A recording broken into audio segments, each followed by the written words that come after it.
Hello and welcome back to my YouTube channel. Learn Igbo language with Igbo. Gị onye ọma njem ọnụ eji m n'aka na ịdị mma. Nnọọ n'ụbọchị taa. Kedu ka ị mere?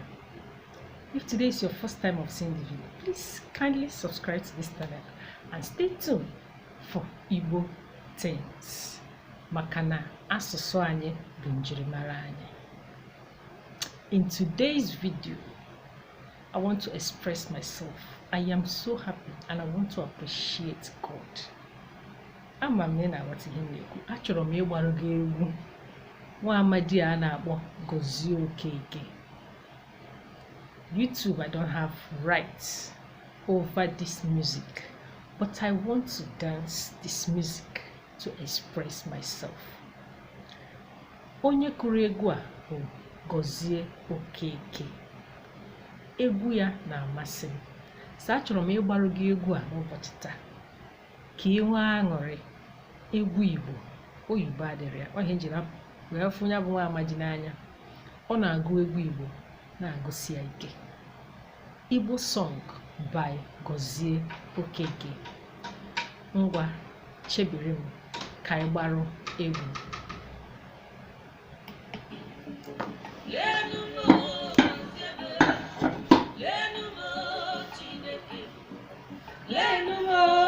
Gozemo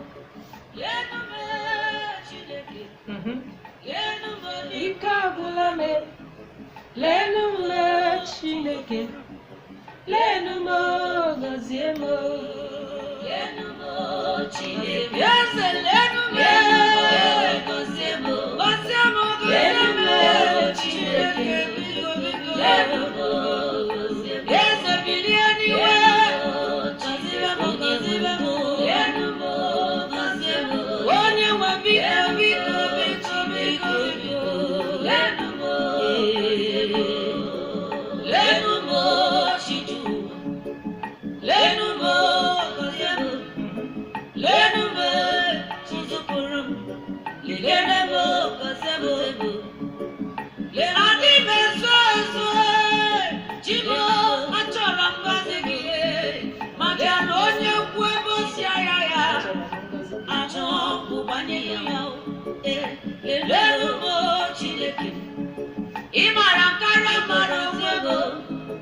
Lenumo Chineke Ọkwa ngozi gị ka m chọrọ bịa.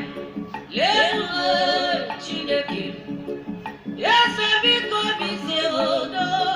Lenumo Chineke Lenumo gozie m. Lenumo Chineke onye mmeri. Lenumo gozie m.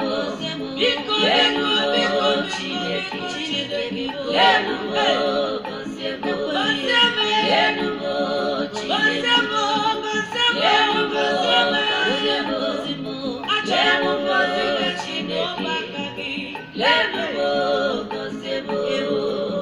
ọtụtụ nwere chi dị iche iche. Chi ha ji n'isi mana tụkwasara m chekwube okwukwe n'ime gị. Lenumo Chineke ekwela ka ihere m. Lenumo Chineke ekwela ka ọnwụ ike gbuwe. Lenumo Chineke anụbeghị ndị kpọpụtara mmadụ n'ụzọ emenyụla ihe ọkụ Chineke m. Chineke esonarịla m. Lenumo Chineke Lenumo bulie nwa gị. Lenumo Chineke ndị na-amaghị gabara. Lenumo Chineke eze hicha m anya mmiri n'anya. Lenumo Chineke Lenumo chebe m. Lekwa ndị ngwọrọ n'ụzọ. Lekwa ndị ogbi nọ n'ụzọ. Lekwa ndị si nọ n'ụzọ. Eze biko na lekwa ha. Ndị na-achọ nwa nọ n'ebe ha. Onye ọma ndị rere nọ n'iru gị. Onye ọma lekwa ndị nọ n'ụlọ ọgwụ. Onye ọma ma ndị kowere aka ha n'elu. Chebe ha. Lekwa ndị nọ n'ụlọ ọgwụ ọrịa gawa. Ndị si na-eri nri ọgwọ ọrịa gaba, lekwa ndị nọ n'ụlọ ọgwụ ọgwọ ọrịa gaba, ndị enweghị ịgwọrọ ụgwọ ọrịa bụ ihe kpatara ya, lekwa ndị nọ n'ụlọ ọgwụ ọgwọ n'ọrịa, eze biko gwọwa ha dibịa ka dibịa, leenụ ha o Chineke, leenụ ha o gwọwa ha o leenụ m Chineke, bilie n'iwe gọzie m, onye amụma Chineke biko leenụ m gọzie m, eze nwere obi Chineke, leenụ m gọzie m, Help me and ask God for blessing. The blessings of God is real. So meditate with me. This song will bless your soul. Let's continue.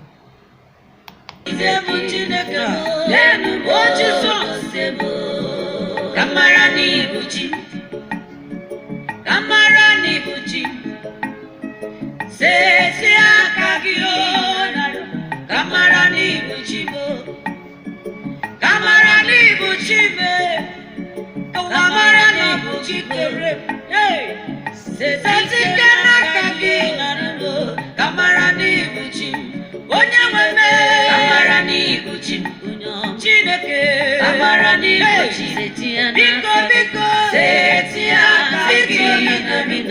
amara n'ibuchi, obi n'ikwe amara n'ibuchi, ọkwa gị bụ ụzọpụrụ amara n'ibuchi, okike kere setia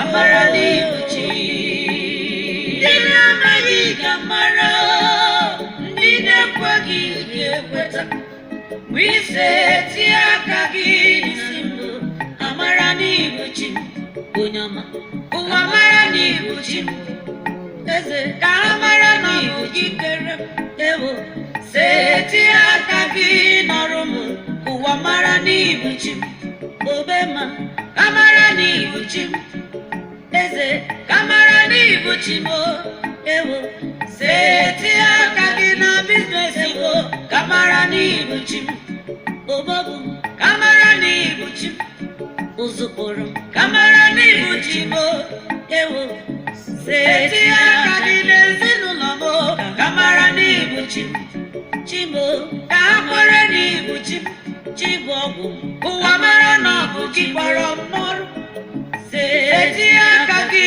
na ndụ ka ha mara n'ibuchi obobu ka mara n'ibuchi, zanumo amara n'ibuchi, zanumo setia aka gị amara n'ibuchi, onye nwe ndụ amara n'ibuchi. Yeah, I hope you enjoyed this song by Gozie Okeke with me. For now, nga sige kemesia. Bye. Watch this music by Gozie Okeke. It will change your life, I assure you. Bye. Kemesia.